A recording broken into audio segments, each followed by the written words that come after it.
please stand for the Pledge of Allegiance? I pledge allegiance to the flag of the United States of America and to the republic for which it stands, one nation, under God, indivisible, with liberty and justice for all. Please be seated. So the second part of the Pledge of Allegiance is to the flag. So for two, you take both your index fingers and touch one tip to the other.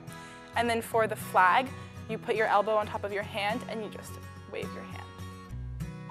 Good morning, Hopewell. I'm Zach, and welcome to this week's Morning Buzz. Miss Egan's Art 2 class is having a fundraiser for the ASPCA. In exchange for a small donation, an art student will do a drawing or watercolor of your pet.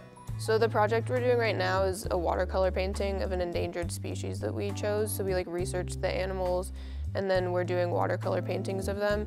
I chose the puffin. There's a lot of pollution going around in the world right now and it's affecting the animals' habitats. So I'm doing the wolf. I think they're just really beautiful animals and it was really fun to do. We wanted to involve the staff and students to give pictures of their animals. We're gonna paint them or draw them, and then we're gonna ask for a small donation of money. It was pretty eye-opening to see the different places around the world that have endangered species in them, and you kind of want to help. You can donate money, but you don't really get to see the effects right away, so you kind of have to be patient. I think that's something that's actually really nice that she's doing this, because it raises money for other animals around the world, and also you get a good portrait out of it. If you're interested in a pet portrait, just email Renee Egan at hvrsd.org and drop off a good picture of your pet before February 16th in her mailbox with your name and email on the back. It's never too early to think about life after high school. You should stop by the career fair happening in the Media Center next Thursday, February 15th. We caught up with a CHS alum to learn more. It's going to be a great way to network yourself and to find different places where you could potentially have an internship. You definitely need to be there. My name's Ian Johnson. I graduated in 2013. I work at Main Street Private Advisors in Pennington, Howe Commons, if you're familiar with the area. Since I graduated, I received my undergraduate degree at Ursinus College, and since then I've worked in Philadelphia as well as now in Pennington. So Main Street Private Advisors, they're super involved in the community. There's students here in the senior class that we're actually interning over summer. It's definitely a place where kids can get some experience.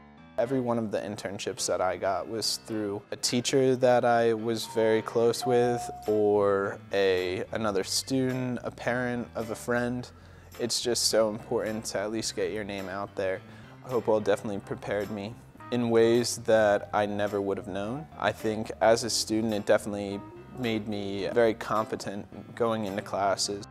One of the most difficult things when you go to college is trying to figure out your major. Absolutely, I think I switched 3 or 4 different times, but it would be really useful to have some sort of experience when you're getting into school. That way you can at least have a feel for, maybe you want to do finance like me. Maybe this is the last thing you want to do, but maybe you want to get involved with physical therapy, which is something that I thought that I wanted to do. It's definitely a good way to get some guidance. Miss Cozy's an athletic trainer over at Timberlane. Next year, she's going to be teaching a new cool class here at the high school. Here's more on that. I'm Morgan Cozy. Right now, currently, I am the athletic trainer at Timberlane Middle School, and I do help out at the high school. For next year, we're gonna have an introduction to athletic training course.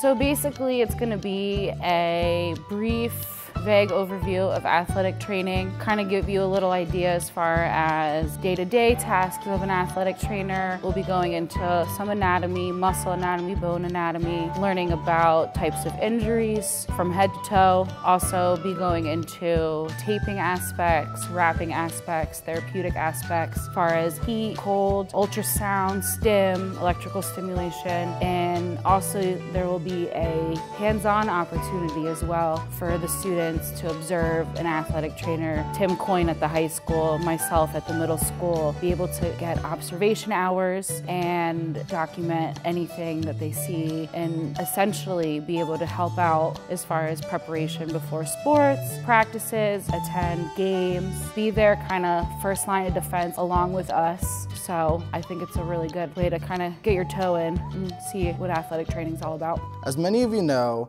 the Olympics start today.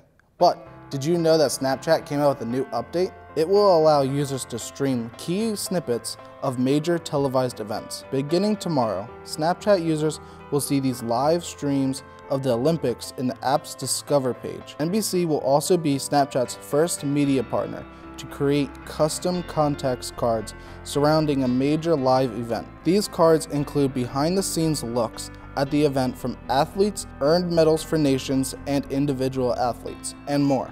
So now you can watch the Olympics in a snap and keep updated with all the amazing events that'll make history.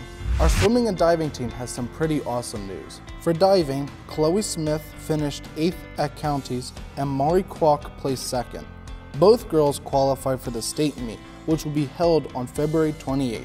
Both swim teams qualified for states this year.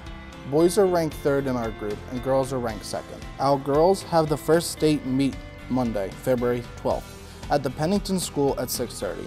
Our boys have their first state meet Friday the 9th, also at the Pennington School at 6:30. Both teams did very well at the Mercer County tournament and outplaced their finishing rank from last year.